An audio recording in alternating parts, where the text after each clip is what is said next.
Hello बच्चों, eighth class आपकी worksheet number 18 है। आपको मालूम है आपका chapter metals and non metals चल रहा है।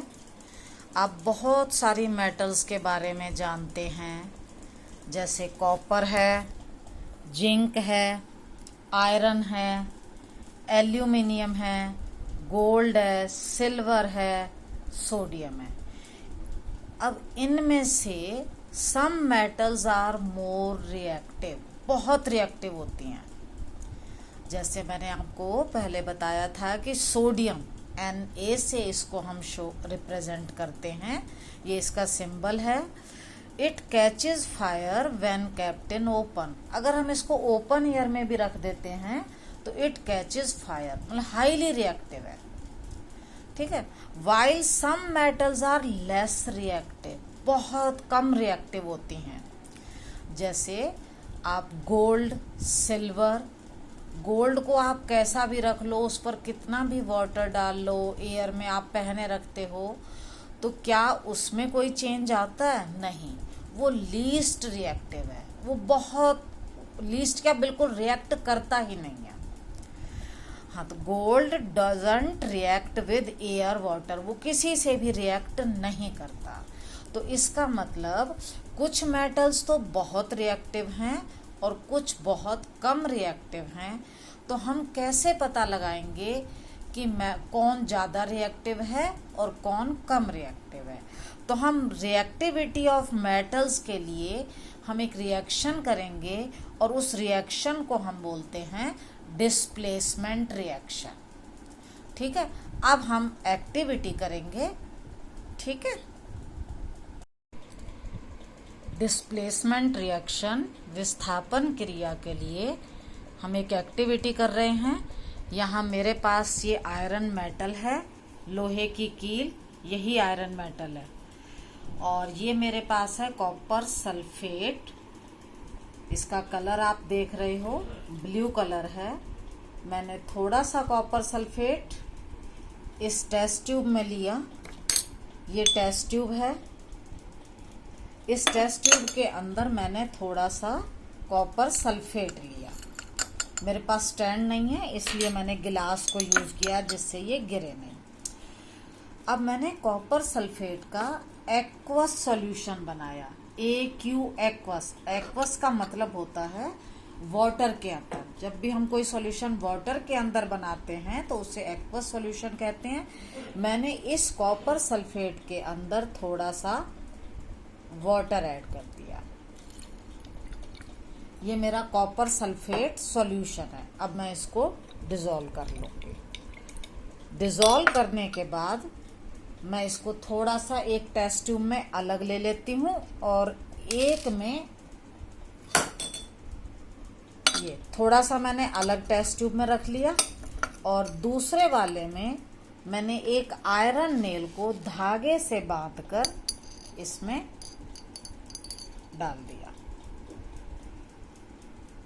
ठीक है। कॉपर सल्फेट सॉल्यूशन बनाया, एक्वस, थोड़ा सा मैंने अलग रख लिया, जो बाकी था उसमें मैंने ये आयरन नेल डाल दी। अब हम 20 मिनट्स के बाद देखेंगे कि इसमें क्या चेंज आता है, क्या रिएक्शन होती है। अब देखते हैं हम कि आफ्टर 20 मिनट्स क्या क्या चेंज आया है।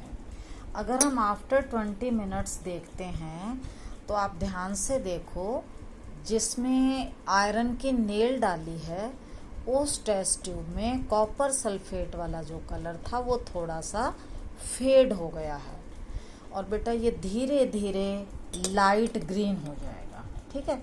इसके बाद अब हम देखते हैं कि आयरन नेल के साथ क्या हुआ। मैं आयरन नेल को इसमें से निकाल रही हूँ और आप खुद देखो कि इसके अंदर क्या चेंज आया है। ये जो आयरन नेल है, आप इस पे देखोगे तो इसके ऊपर ये ब्राउन कलर के कॉपर की एक लेयर जमा हो गई है। इसके ऊपर कॉपर डिपॉजिट हो गया है। आयरन नेल जो है इसके ऊपर क्या डिपॉजिट हो गया है? कॉपर। अब ये क्यों हुआ?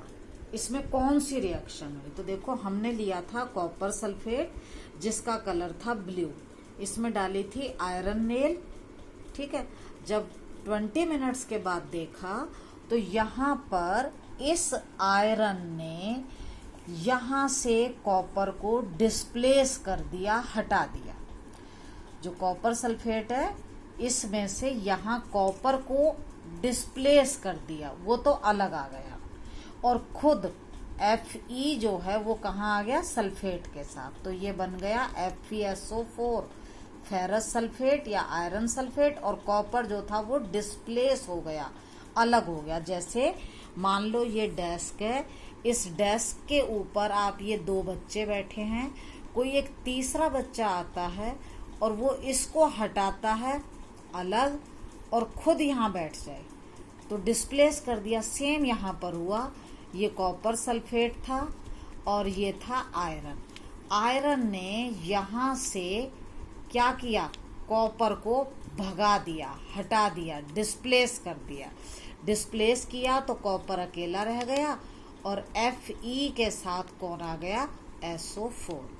तो क्योंकि यहाँ पर आयरन ने कॉपर को डिस्प्लेस किया तो ये हो गई डिस्प्लेसमेंट रिएक्शन। अब क्यों डिस्प्लेस किया? यहाँ पर आयरन जो था वो मोर रिएक्टिव है और more reactive metal less reactive metal को डिस्प्लेस करती है, तो यहाँ पर आयरन कॉपर से मोर रिएक्टिव है। Iron is more reactive than copper. Copper less reactive है, आयरन मोर रिएक्टिव है। तो आयरन और कॉपर में से कौन ज्यादा रिएक्टिव है? आयरन, ठीक है।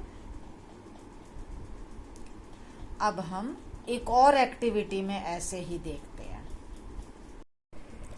डिस्प्लेसमेंट रिएक्शन की एक्टिविटी करने के लिए मैंने यहाँ पर लिया है ये जिंक मेटल और ये कॉपर सल्फेट है। कॉपर सल्फेट को मैंने वाटर में डिसॉल्व करके ये एक्वस सॉल्यूशन बना लिया है। ये कॉपर सल्फेट का एक्वस सॉल्यूशन है। अब मैंने क्या किया, इसके अंदर मैंने थोड़ा सा जिंक ग्रेन्यूल, ये जिंक ग्रेन्यूल है, इस जिंक ग्रेन्यूल को मैंने कॉपर सल्फेट के सॉल्यूशन में डाला और ये मैंने कॉपर सल्फेट सॉल्यूशन में जिंक ग्रेन्यूल डाले और फिर मैंने इसको थोड़ी देर के लिए छोड़ दिया। जब थोड़ी देर बाद देखा तो यहाँ पर ये चेंज आ गया है। आप देखो ये बिल्कुल कलरलेस हो गया है। कॉपर सल्फेट का जो ब्लू कलर था पहले, वो अब कैसा हो गया है? कलरलेस। और जो जिंक ग्रेन्यूल था इसका कलर आप देख रहे हो, और यहाँ पर जिंक ग्रेन्यूल का कलर भी चेंज हो गया है। इसके ऊपर कॉपर की कोटिंग आ गई है, जिंक के ऊपर कॉपर की कोटिंग आ गई है। तो अब यहाँ पर क्या हुआ, मैंने लिया था कॉपर सल्फेट, इसका कलर था ब्लू, इसमें मैंने डाला जिंक मेटल, और जब जिंक मेटल डाला तो कॉपर सल्फेट, इस जिंक ने यहाँ से कॉपर को डिस्प्लेस कर दिया, हटा दिया, खुद यहाँ पर आ गया जिंक सल्फेट, और कॉपर को इसने क्या किया? डिस्प्लेस कर दिया। तो ये हो गई हमारी डिस्प्लेसमेंट रिएक्शन। इसीलिए जो ये ब्लू कलर था ये कलरलेस हो गया, ये जिंक सल्फेट बन गया और जिंक के ऊपर कॉपर की कोटिंग आ गई।